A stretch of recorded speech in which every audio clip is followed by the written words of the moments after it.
The neon outside Tootsie's Orchid lounge flickers like a warning sign, throwing violet shadows through the cigarette fog that still hangs in every corner of Nashville lore. Country music was built inside that haze, a place where a Marlboro balanced on a guitar amp seemed as essential as the amplifier itself. Fans adored the smoke-bitten growls, the whispered rasps, the outlaw swagger of men who lit match after match as though fire itself could write songs. Yet each glowing coal carved away at futures nobody in the front row could see. Tonight we peel back the varnish, stepping through a corridor of phantom applause to meet the men behind the myth, confronting the truth that every time they lit a cigarette they were also writing a tiny epitaph. The smoke wasn't just atmosphere, it was an author, etching endings long before the final chorus faded. Johnny Cash was the man in black, but his truest shade was the ash that drifted from the Lucky Strike forever welded to his clasped hand. Early mornings on Air Force bases, all-night sessions at Sun Records, and decades of tour bus boredom fed the blaze. Every cough gouged his chest a little deeper, deepening the rumble that rattled prison walls and festival fields alike. By the 90s, surgeons warned him that one more pneumonia could finish the job. He kept the rasp, but it kept him in a hospital bed for months at a time, whispering hymns to IV poles that stood like silent congregants around him. Friends recalled tour buses so smoky, it set off alarms at roadside diners, and June Carter once joked that sharing a kiss with him felt like peeking into a fireplace. The scent clung to his black coats, becoming as much a trademark as the inward grin he flashed before striking the first chord. Waylon Jennings never pretended the habit was poetic. He simply chained one cigarette to the next while crafting the soundtrack of rebellion. 6 packs a day went up in smoke beside the razor-sharp Telecaster twang that changed Nashville forever. In 1988, surgeons cracked his chest for a quadruple bypass, the bill stamped nicotine payable on demand. Diabetes took his foot, emphysema tightened its tourniquet, and when the curtain fell in 2002, he was lighter by a pound of ashes, yet somehow heavier than ever with legend. Studio engineers swore they could calibrate tape heads by the measured rasp of his inhale.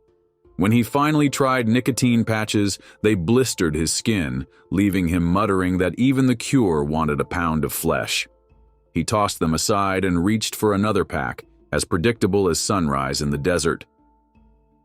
Merle Haggard loved to say his voice came from hard miles and cheap tobacco, and fans may have agreed when he bent a note so aching it sounded born in the dust of Bakersfield. That same dust filtered through camel filters year after year until a shadow appeared on his lung. Surgeons removed part of it in 2008, and the legend joked he missed the taste of pot more than the taste of air. 7 years later, the cancer returned wearing spurs.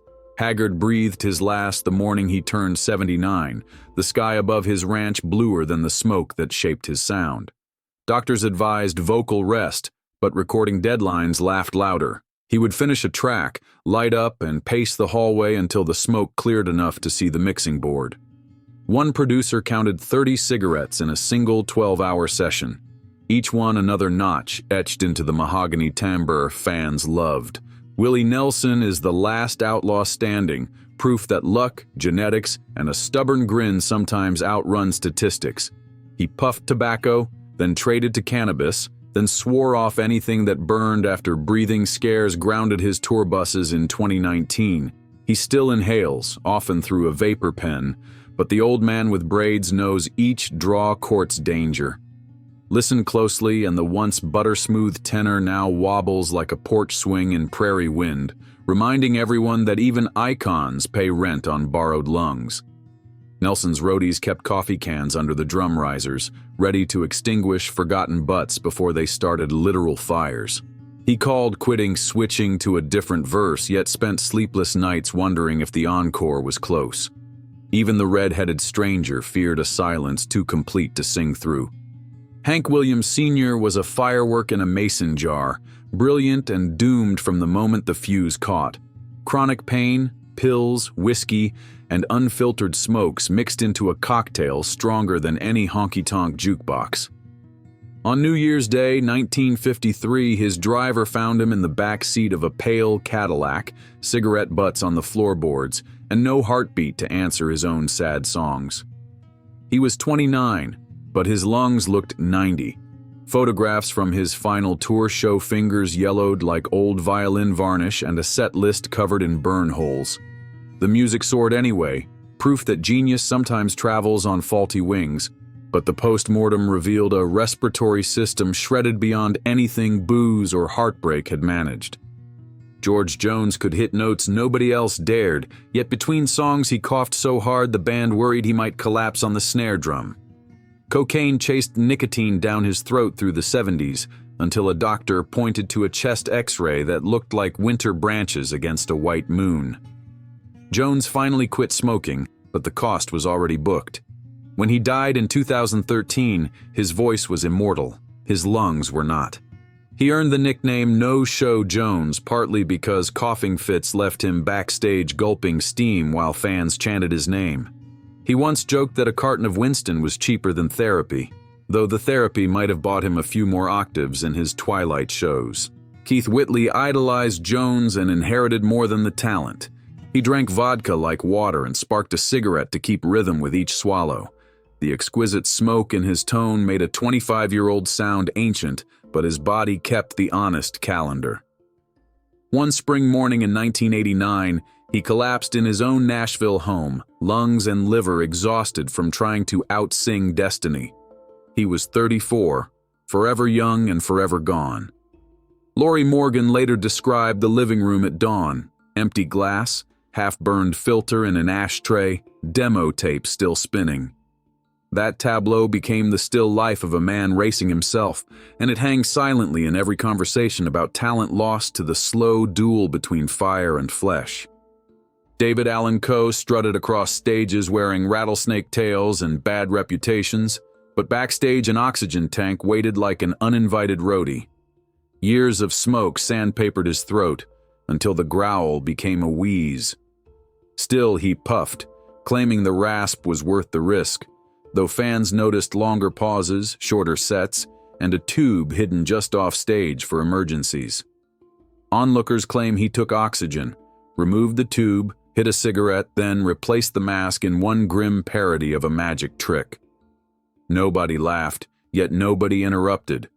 Outlaw mystique can mesmerize crowds into complicity even when the trick kills the magician. Johnny Paycheck shouted, "Take this job and shove it," but he also shoved tar into his lungs with relentless determination. By 2002, emphysema forced him onto a stool, microphone lowered, as if gravity itself had increased. Each song ended with a hush while he reached for breath that refused to arrive on time. He left the world the next year, voice frayed, rebellion intact. He captioned his last publicity photo, "Last Call," aware that breath was currency he no longer held. The gritty vibrato people once cheered now sounded like an engine refusing to turn over on a winter morning, and every note spent felt like stealing from tomorrow. Porter Wagoner dressed like a Technicolor comet, rhinestones sparkling as bright as the embers on his cigarette. For decades he smiled through TV cameras, smoke curling above perfectly sprayed hair. Lung cancer finally crept beneath the sequins, and in 2007 the thin man of the Grand Ole Opry took a last bow nobody could applaud loudly enough to drown out the hiss of oxygen.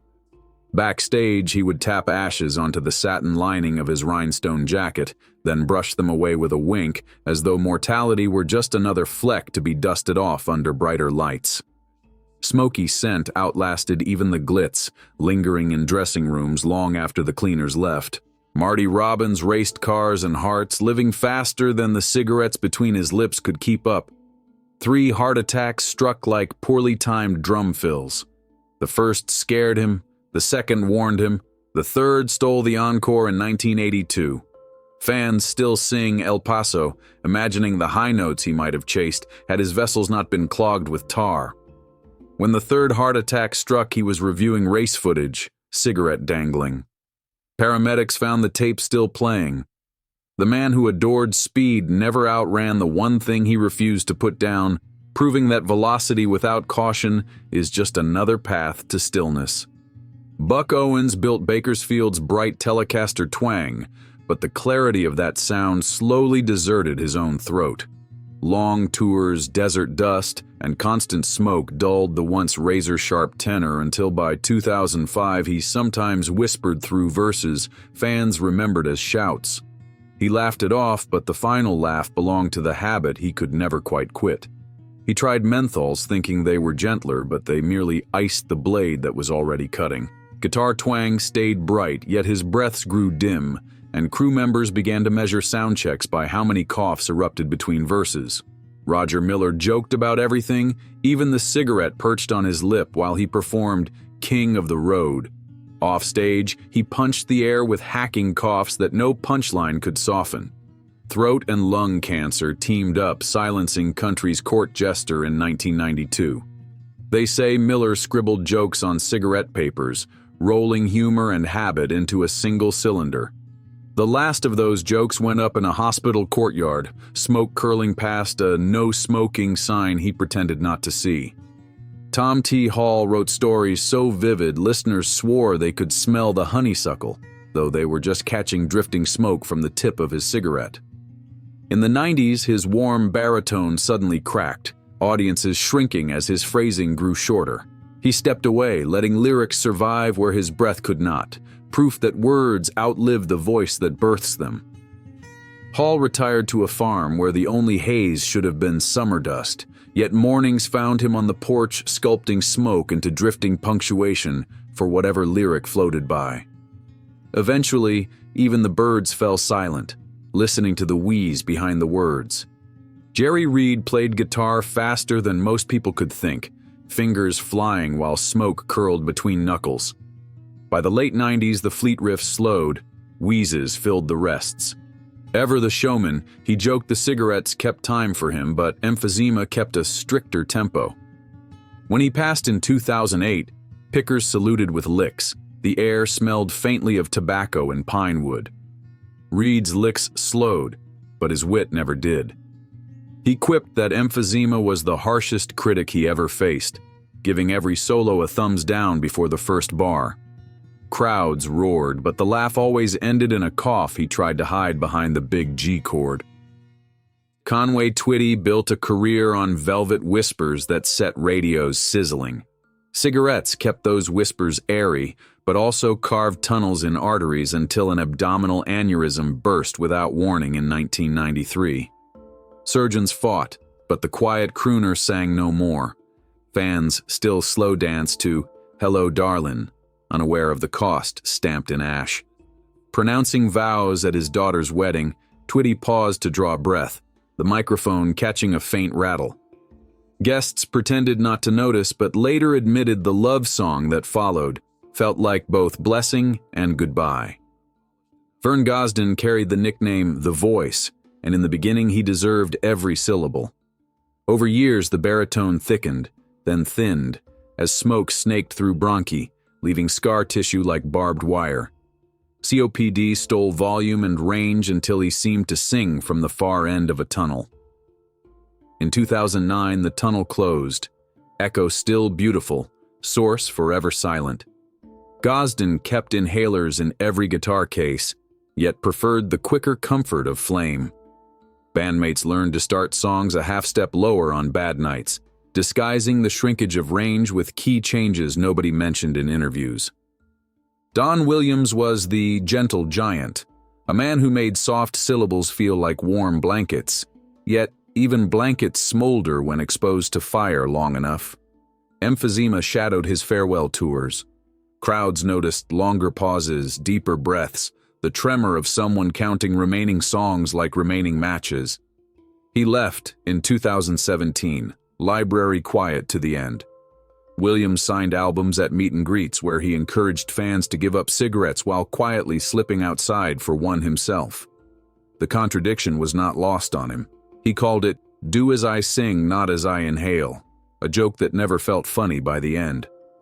Charlie Rich, dubbed the Silver Fox, watched his silky croon harden into gravel across the 80s. Studio engineers lifted microphones closer as consonants blurred beneath smoke. Public shows grew rare, voice sometimes unintelligible, and when he died in 1995, listeners were shocked to discover how fast glimmer tarnishes when bathed in nicotine. Rich's friends described late-night writing sessions where he muttered new melodies between hacking spells so violent the piano stool shook. They feared the fox would turn ghost before the moon set, and finally, one July midnight, he obliged. Hank Williams Jr. stepped into his father's myth wearing mirrored shades and a lit cigarette, determined to prove lineage through both melody and vice.